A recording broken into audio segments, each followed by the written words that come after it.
Assembly సమావేశాలు నేటి నుంచి తిరిగి ప్రారంభం కాబోతున్నాయి. ఈ సమావేశాల్లో రేవంత్ ప్రభుత్వం పలు కీలక అంశాలను సభ ముందు పెట్టబోతుంది. స్కిల్ యూనివర్సిటీ, రైతు భరోసా, హైడ్రాపై రసవత్తరంగా చర్చ జరగబోతుంది. సమావేశాలు ఎప్పటి వరకు కొనసాగించాలి అన్నది బీఎస్సీ సమావేశంలో నిర్ణయించబోతున్నారు. ఇవాళ ఉదయం 10 గంటలకు శాసనసభ ప్రారంభం కాబోతుంది. ఇక ఇటీవల మృతి చెందిన మాజీ ఎమ్మెల్యేలు కోమిరెడ్డి జ్యోతిదేవి, రామచంద్రారెడ్డి, ఊకే అబ్బయ్యలకు శాసనసభ మొదటిగా సంతాపం తెలపబోతుంది. అనంతరం ప్రశ్నోత్తరాల కార్యక్రమాన్ని స్టార్ట్ చేయబోతున్నారు. అలాగే శాసనసభ్యులు వివిధ అంశాలపై అడిగిన ప్రశ్నలకు సంబంధిత శాఖల మంత్రులు జవాబులిస్తారు. ఇక ఈ నెల 9న అసెంబ్లీ సమావేశాలు మొదలవగా తెలంగాణ తల్లి విగ్రహ ఏర్పాటుపై చర్చించి ఆమోదం తెలిపారు. అనంతరం వాయిదా పడిన అసెంబ్లీ తిరిగి ఇవాళ ప్రారంభం కాబోతుంది.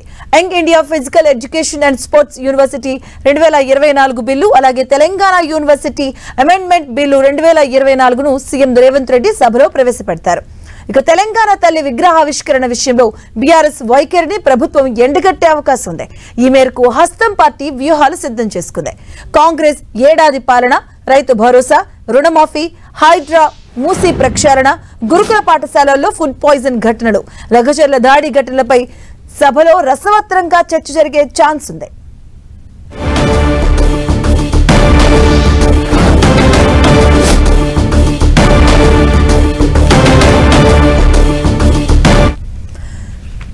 ఈ రోజు ఉదయం 10 గంటలకి మళ్ళీ తెలంగాణ అసెంబ్లీ సమావేశాలు స్టార్ట్ కాబోతున్నాయి. ఈ రోజు అసెంబ్లీ సమావేశాలు కూడా వాడివేడిగా చర్చ జరిగే అవకాశం కనిపిస్తుంది. దీనికి సంబంధించిన పూర్తి అప్డేట్స్ మా కరెస్పాండెంట్ కొండల్ అందిస్తారు. కొండల్, 10 గంటలకు అసెంబ్లీ సమావేశాలు ప్రారంభమవుతున్నాయి. ఈ నెల 9న శీతాకాల సమావేశం ప్రారంభమైనప్పుడు కూడా ఆ రోజు ఒకే రోజు అసెంబ్లీ నిర్వహించారు. తర్వాత ఈ రోజుకు వాయిదా పడ్డది. 10 గంటలకు 2 ఉభయ సభలు కూడా ప్రారంభం కాబోతున్నాయి. ఈ అసెంబ్లీ సమావేశాలు పూర్తిగా వాడివేడిగా జరిగే అవకాశం అయితే స్పష్టంగా కనిపిస్తుంది. ఇప్పటికే అధికార ప్రతిపక్షాల మధ్య కీలక నిర్ణయాలు ఈ సభా వేదిక ప్రభుత్వం తీసుకోబోతున్న నేపథ్యంలో సమావేశాలు మరింత హీటెక్కే అవకాశం స్పష్టంగా కనిపిస్తుంది. ప్రధానంగా ఈరోజు అసెంబ్లీ 10 గంటలకు ప్రారంభమైన తర్వాత ప్రశ్నోత్తరాల కార్యక్రమం ఉంటుంది.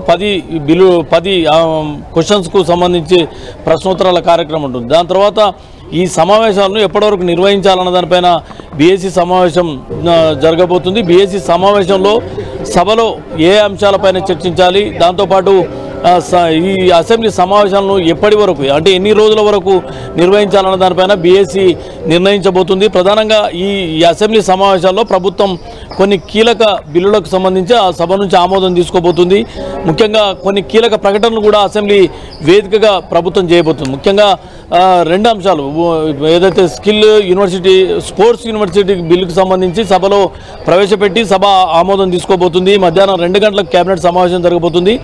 ఈ కేబినెట్ సమావేశంలో అసెంబ్లీ సమావేశాల్లో ఏ అంశాలపైన ప్రధానంగా ప్రభుత్వం తరపు నుంచి ఇనిషియేటివ్ తీసుకొని చర్చించాలన్న దానిపైన కేబినెట్లో చర్చించబోతున్నారు. ప్రధానంగా ఇప్పటికే మూసీ పునరుజ్జీవానికి సంబంధించి ప్రభుత్వం కీలక నిర్ణయం తీసుకుంది. అంతే స్పీడ్గా ముందుకెళ్తున్న పరిస్థితి. అయితే ఈ మూసీ పునరుజ్జీవానికి సంబంధించి ప్రతిపక్షాలు అడ్డుపడుతున్న అన్న అభిప్రాయంతో ఉన్న నేపథ్యంలో అసలు ఈ మూసీ పునరుజ్జీవం పైన అసెంబ్లీ వేదికగా చర్చ జరిపి దానిపైన ఒక కీలక ప్రకటన కూడా ప్రభుత్వం చేయబోతుంది. ముఖ్యంగా ఈ అసెంబ్లీలో చర్చకు ముందు దీనిపైన అఖిలపక్ష సమావేశం కూడా ఏర్పాటు చేసేందుకు ప్రభుత్వం సిద్ధంగా ఉంది. దీంతోపాటు కొత్త 6వ చట్టానికి సంబంధించి ఈ అసెంబ్లీ సమావేశాల్లో చట్టం చేయబోతున్నారు.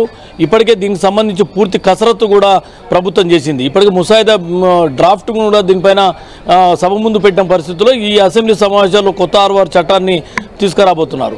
ఇక ప్రధానంగా రైతు భరోసాకు సంబంధించిన ఒక కీలక ప్రకటనను ప్రభుత్వం అసెంబ్లీ వేదికగా సీఎం రేవంత్ రెడ్డి చేయబోతున్నారు. సంక్రాంతి తర్వాత రైతు భరోసా వేస్తామని చెప్పి ఇప్పటికే ప్రభుత్వం ప్రకటించిన నేపథ్యంలో అసలు రైతు భరోసాను ఎవరికి ఇవ్వాలి అన్న దానిపైన ఇప్పుడు ఒక విధి విధానాలను ప్రభుత్వం ప్రకటించబోతుంది. గత ప్రభుత్వంలో రైతు భరోసాను రైతులతో పాటు అనేక రియల్ ఎస్టేట్, అదేవిధంగా వెంచర్స్కు వీళ్ళందరూ కూడా రైతు భరోసా ఇచ్చారన్నది ఇప్పుడు ప్రభుత్వం ఆరోపిస్తున్న పరిస్థితి. దీనికి సంబంధించి గతంలో చాలాసార్లు ప్రభుత్వం ముఖ్యంగా సీఎం రేవంత్ రెడ్డి ప్రకటన చేశారు. అయితే దీనికి సంబంధించి నిజమైన రైతులకు అన్యాయం జరగకూడదు, వ్యవసాయం చేసే రైతులకు ఇవ్వాలన్నది ప్రధానంగా ప్రభుత్వం భావిస్తున్న నేపథ్యంలో దీనికి సంబంధించిన విధి విధానాలు ఎలా ఉంటాయన్నది కొంత ఆసక్తికరంగా ఉంది. దీనిపైన సీఎం రేవంత్ రెడ్డి ఈ సమావేశాల్లో అసెంబ్లీ వేదికగా ప్రకటించబోతున్నారు. మొత్తాన్ని చూసుకుంటే ఈ సమావేశాలు కొంత వాడివేడిగా జరిగే అవకాశం ఉంది. ఈ సమావేశాలకు మాజీ ముఖ్యమంత్రి కేసీఆర్ వస్తారా రారా అన్నది కూడా ఒక సస్పెన్స్గానే కొనసాగుతుంది. మధు. ఓకే, థ్యాంక్ యూ కొండ.